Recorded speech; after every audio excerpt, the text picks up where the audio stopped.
আসসালামু আলাইকুম ওয়া রাহমাতুল্লাহি ওয়া বারাকাতুহু। আলহামদুলিল্লাহ ওয়াসসালাতু ওয়াসসালামু আলা রাসূলিল্লাহ ওয়া আলা আলিহি ওয়া আসহাবিহি ওয়া মান ওয়ালা, আম্মা বা'দ। সম্মানিত ছাত্র ভাইরা, আমি এখন আপনাদের সামনে ক্লাস 3-র তাওহীদের ক্লাস আরম্ভ করছি। বিষয় সমসাময়িক সময়ে সমাজে বিদআতের কিছু নমুনা বা দৃষ্টান্ত। বর্তমানে যে সকল বেদাত সমাজে চলছে এর কিছু উদাহরণ তুলে ধরা হবে ইনশাআল্লাহ। এক, রাসূলুল্লাহ সাল্লাল্লাহু আলাইহি ওয়াসাল্লামের জন্ম তারিখে মিলাদুন নবী নামে জন্মদিন বা জন্মবার্ষিকী উদযাপন করা, এগুলো হচ্ছে বেদাত। 2, আল্লাহর নৈকট্য লাভের উদ্দেশ্যে ইবাদতের নতুন নতুন নিয়ম ও পদ্ধতি আবিষ্কার করা, কেননা সময়ের দূরবর্তীতা, ইসলাম সম্পর্কে অজ্ঞতা, বিদআতের দিকে আহ্বানকারীর ব্যাপকতা এবং মুসলমানদের আচার আচরণে অমুসলিমদের অনুকরণ দ্রুতভাবে অনুপ্রবেশ, তাদের সঙ্গে মেলামেশা ও সমাজে শরীয়ত বিরোধী কার্যকলাপের ফলে সমসাময়িক সময়ে বেদাত ব্যাপকতা লাভ করেছে, যা রাসূলুল্লাহ সাল্লাল্লাহু আলাইহি ওয়াসাল্লামের ভবিষ্যৎবাণীর বাস্তব প্রতিফলন। কেননা রাসূলুল্লাহ সাল্লাল্লাহু আলাইহি ওয়াসাল্লাম বলেছেন, লা তাত্তাবিউন্না সুনানা মান কানা ক্বাবলাকুম, অর্থাৎ তোমরা তোমাদের পূর্ববর্তী পথভ্রষ্ট লোকদের পুরোপুরি অনুসরণ করবে। বুখারী ও মুসলিম। তো সমাজে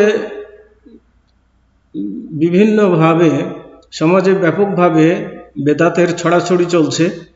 আর এগুলোর কারণ হলো যে মুসলমানরা তাদের দিন সম্পর্কে সঠিক ধারণা রাখে না, এবং তাদের কিছু মানুষ বেদাতের কাজে লিপ্ত থাকায় দেখা দেখি অনেকেই করতেছে যাচাই বাছাই না করে। তারপরে অমুসলিমদের আচরণগুলো নিজেদের মধ্যে নিয়ে আসার কারণে এবং বিজাতীয়দের সাথে মেলামেশা করার কারণে, এই সমস্ত কারণে বেদাতের ব্যাপক ছড়াছড়ি হচ্ছে। তো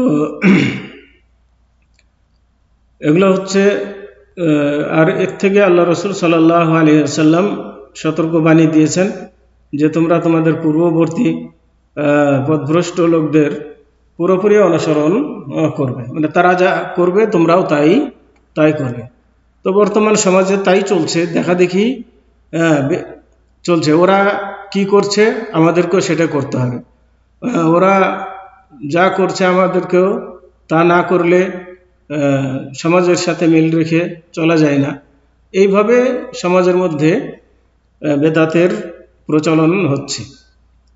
তো এ ধরনের বেদাতগুলোর মধ্যে রবিউল আউয়াল মাসে রাসূলুল্লাহ সাল্লাল্লাহু আলাইহি সাল্লামের জন্মদিবস উপলক্ষে মিলাদ মাহফিল উদযাপন করার ইসলামের বিধান কি সেটা আমাদের জানা দরকার।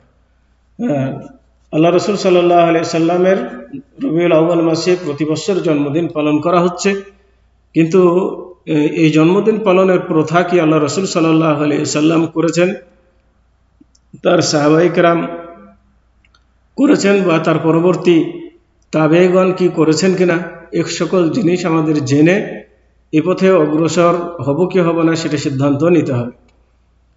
তো আসুন আমরা জেনে নিই, দেখে নিই যে এ ব্যাপারে কি কোরআন হাদিসে কি আছে। রবিউল আউয়াল মাসে রাসূলুল্লাহ সাল্লাল্লাহু আলাইহি ওয়াসাল্লামের জন্মদিবস উপলক্ষে মিলাদুন নবী নামে অনুষ্ঠান পালন করা, যা খ্রিস্টানদের ঈসা আলাইহিস সালামের জন্মদিন উপলক্ষে বড়দিন উদযাপনের সঙ্গে সাদৃশ্যপূর্ণ। তার মানে খ্রিস্টানরা যেমন তাদের নবীর বড়দিন পালন করে, তো তার দেখা দেখি মুসলমানদের মধ্যেও তাদের নবীর জন্মদিন পালনের প্রথা শুরু হয়েছে। তার মানে এটি খ্রিস্টানদের অনুকরণ ছাড়া আর কিছুই নয়। তো রাসূলুল্লাহ সাল্লাল্লাহু আলাইহি ওয়াসাল্লামের জন্মদিবস উপলক্ষে প্রতি বছর রবিউল আউয়াল মাসে এক শ্রেণীর অজ্ঞ মুসলমান অথবা গুমরাহকারী এক শ্রেণীর আলেম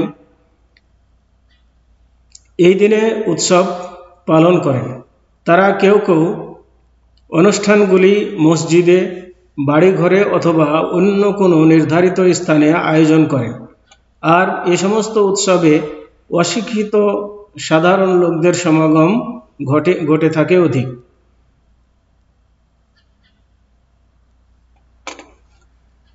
খ্রিস্টানদের ঈসা আলাইহিস সালামের জন্মদিন, বড়দিন পালনের অনুকরণে এ সমস্ত নব আবিষ্কৃত বেদায়াতি অনুষ্ঠানের আয়োজন করেন। অধিকাংশ ক্ষেত্রে ওই সমস্ত অনুষ্ঠানে বিদআত থেকেও জঘন্য আমল এবং খ্রিস্টানদের সাথে অনুকরণের মাধ্যমে শিরক ও মন্দ কাজ সংগঠিত হয়। যেমন রাসূলুল্লাহ সাল্লাল্লাহু আলাইহি ওয়াসাল্লাম সম্পর্কে এমন কবিতা গাওয়া যা রাসূলুল্লাহ সাল্লাল্লাহু আলাইহি ওয়াসাল্লাম সম্পর্কে প্রশংসায় শরীয়তের সীমা অতিক্রম করে আল্লাহকে বাদ দিয়ে তার কাছেই উদ্দেশ্য হাসিলের জন্য দোয়া করা এবং তার কাছে সাহায্য চাওয়া হয়। মানে কিছু কিছু এমন কিছু কবিতা পাঠ করা হয় যার মধ্যে রাসূলের কাছে প্রার্থনা করা হয়, যেই প্রার্থনা করা উচিত ছিল আল্লাহ রাব্বুল আলামিনের কাছে, সেটি আল্লাহর কাছে না করে রাসূলের কাছে করা হয়ে থাকে। আর এটি স্পষ্টভাবে শিরক। আল্লাহ বলছেন যে উদউনি আস্তাজিব লাকুম, যে আমাকে তোমরা ডাকো তাহলে আমি তোমাদের ডাকে সাড়া দেব। এবং আল্লাহ রাসূল বলছেন যে ইজাস্তাআনতা ফাস্তাইন বিল্লাহ, যদি তুমি সাহায্য প্রার্থনা করো তাহলে আল্লাহর কাছে সাহায্য প্রার্থনা করো। রাসূলের কাছে সাহায্য প্রার্থনা করার কথা আল্লাহ রাসূলও বলেননি, আল্লাহ রাব্বুল আলামিনও বলেননি। অতএব এগুলো শিরকি কাজকর্ম, এতে কোনো সন্দেহ নেই।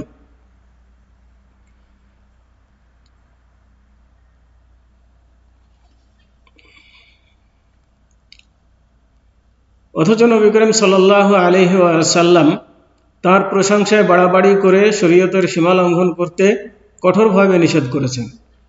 আল্লাহ রাসূল বলেন যে লা তুতরুনি কামা আতরাতিন নাসারা ইবনা মারইয়ামা ইন্নামা আনা আব্দুন ফাকুলু আব্দুল্লাহি ওয়া রাসূলুহু, অর্থাৎ তোমরা আমাকে প্রশংসায় বাড়াবাড়ি করো না, মানে আমার এমন প্রশংসা করো না যেটা বাড়াবাড়ির পর্যায়ে চলে যায়, মানে আমার সীমা লঙ্ঘন করে অন্য সীমায় গিয়ে পৌঁছে এমন প্রশংসা আমার ক্ষেত্রে করবে না।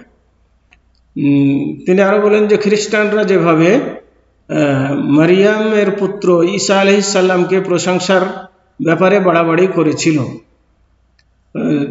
তারা বাড়াবাড়ি করেছিল কি, তারা ঈসা আলাইহিস সালামকে আল্লাহ বানিয়ে নিয়েছে এবং তারা বলেছে ঈসা আলাইহিস সালাম আল্লাহর পুত্র। অতএব তারা আল্লাহর সাথে তাকে শরীক করেছে। তা আল্লাহ রাসূল বলছেন যে এমন তোমরা বাড়াবাড়ি আমাকে নিয়ে করবে না, আমাকে তোমরা নিশ্চয় আমি একজন বান্দা, সুতরাং তোমরা আমাকে আল্লাহর বান্দা ও তার রাসূল বলে আখ্যায়িত করবে, আমাকে আল্লাহর বান্দা এবং রাসূল ছাড়া অন্য কিছু বলবে না। তো এটা হচ্ছে আল্লাহ রাসূল সাল্লাল্লাহু আলাইহি সাল্লাম আমাদেরকে জানিয়েছেন। অথচ মানুষ বলছে যে আল্লাহর রাসূল আল্লাহর নূর থেকে সৃষ্টি, অথচ আল্লাহ রাব্বুল আলামিন বলছেন লাম ইয়ালিদ ওয়া লাম ইউলাদ ওয়া লাম ইয়াকুল লাহু কুফুয়ান আহাদ, যে আল্লাহ কাউকে জন্ম দেননি, কারো কাছ থেকে জন্ম নেননি, তার সমকক্ষ কেউ নেই। তো আল্লাহর নূর থেকে যদি রাসূল সৃষ্টি হয় তাহলে আল্লাহর অংশে পরিণত হয়। অতএব এগুলো আল্লাহর সাথে সাদৃশ্য করা বা শিরক করার নামান্তর।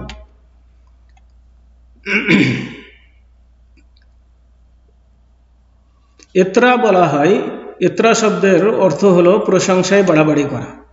তো হয়তোবা তারা এ বিশ্বাস করে থাকেন যে তাদের এ সমস্ত বেদাতি অনুষ্ঠানে রাসূলুল্লাহ সাল্লাল্লাহু আলাইহি ওয়াসাল্লামের রূহ হাজির হয় এ সমস্ত অনুষ্ঠানে অসংখ্য নিকৃষ্ট কাজের অন্তর্ভুক্ত হলো, যেমন সম্মিলিতভাবে সুললিত কণ্ঠে সঙ্গীত গাওয়া, তাতে বাদ্যযন্ত্র, তবলা ইত্যাদি ব্যবহার করা, যা ভণ্ড সুফি ও বেদাতীদের জিকির আজকারের পদ্ধতির সাথে মিল রয়েছে, এবং এতে কখনো নারী ও পুরুষের অবাধ মেলামেশা ঘটে, যার দ্বারা ফিতনার সৃষ্টি করে, অনৈতিক ও ব্যভিচারের পথে নিয়ে যায়। তাদের দাবি অনুযায়ী যদিও এই সমস্ত অনুষ্ঠানে যাবতীয় প্রকাশ্য পাপ কাজ মুক্ত করে শুধুমাত্র জনসাধারণের মিলিত হওয়া, খাওয়া আর আনন্দ ফুর্তি প্রকাশের মধ্যেই সীমাবদ্ধ রাখা হয়, তবুও এ কাজ নিঃসন্দেহে এক নব আবিষ্কৃত বেদাত।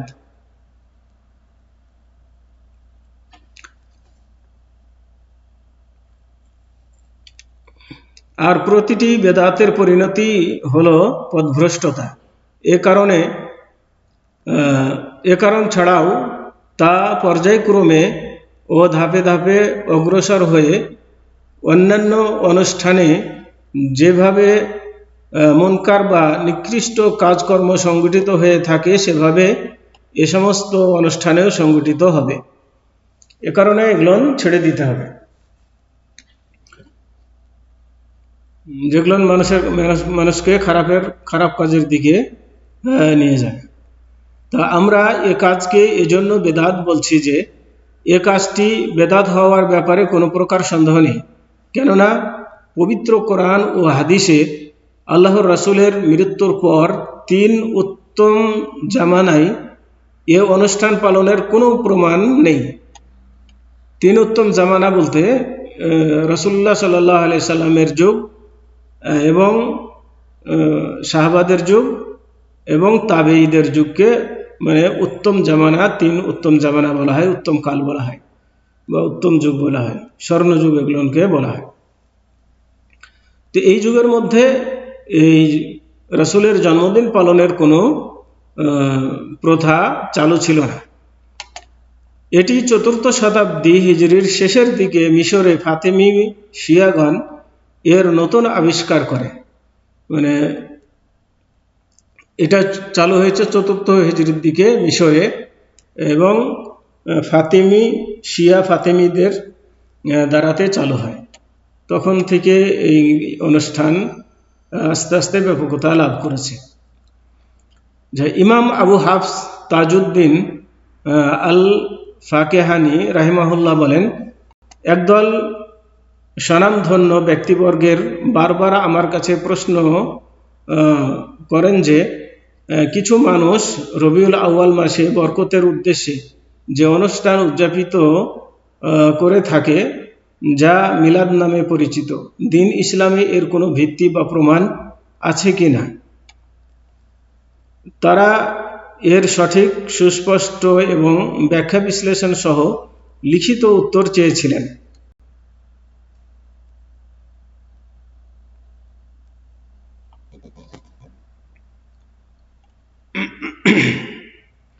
তো আমি উক্ত প্রশ্নের উত্তরে আল্লাহর প্রতি তৌফিক কামনা করে বলেছিলাম, এই মিলাদ অনুষ্ঠানের প্রমাণে কোরআন ও হাদিসে কোনো দলিল প্রমাণ আছে বলে আমার জানা নেই, এবং ইসলামী বিদ্বান ব্যক্তিগণ এ অনুষ্ঠান পালন করেছেন এমন কোনো প্রমাণও নেই, অথচ তারা ইসলামে আমাদের জন্য অনুকরণীয় ও উত্তম নমুনা। যারা ইসলামের পণ্ডিত তাদের আমলের মধ্যে এই জন্মদিন পালনের আমল নেই, অতএব এগুলো আমাদের করা ঠিক হবে না।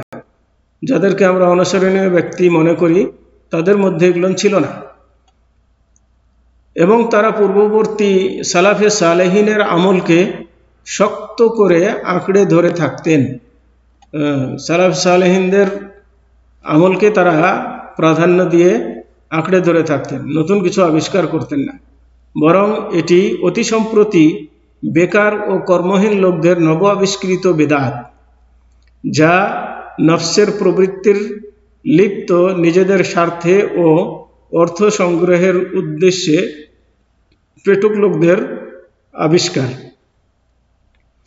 এগুলোর কারণে কিছু স্বার্থের কারণে এগুলো আবিষ্কৃত হয়েছে, আর তার সাথে যেহেতু স্বার্থ জড়িত, যার ফলে কিছু মানুষ স্বার্থের কারণে এগুলোকে চালু রেখেছে এবং মানুষকে দিয়ে এগুলো করাচ্ছে, নিজেরা ফায়দা লুটতেছে। আসলে এটি ধর্মীয় কোনো কাজ নয় বা শরীয়তের কোনো বিধান নয়, বা এর মধ্যে কোনো নেকির কাজ নেই, বরং এগুলো করার দ্বারাতে মানুষের গুনাহ হবে, পাপ হবে, এটি পরিষ্কার বা স্পষ্ট কথা। তো আজকে এ পর্যন্তই। সাল্লাল্লাহু আলা নবিয়িনা মুহাম্মদ ওয়া আলা আলিহি ওয়া আসহাবিহি ওয়া বারিক ওয়া সাল্লাম। আসসালামু আলাইকুম ওয়া রাহমাতুল্লাহি ওয়া বারাকাতুহু।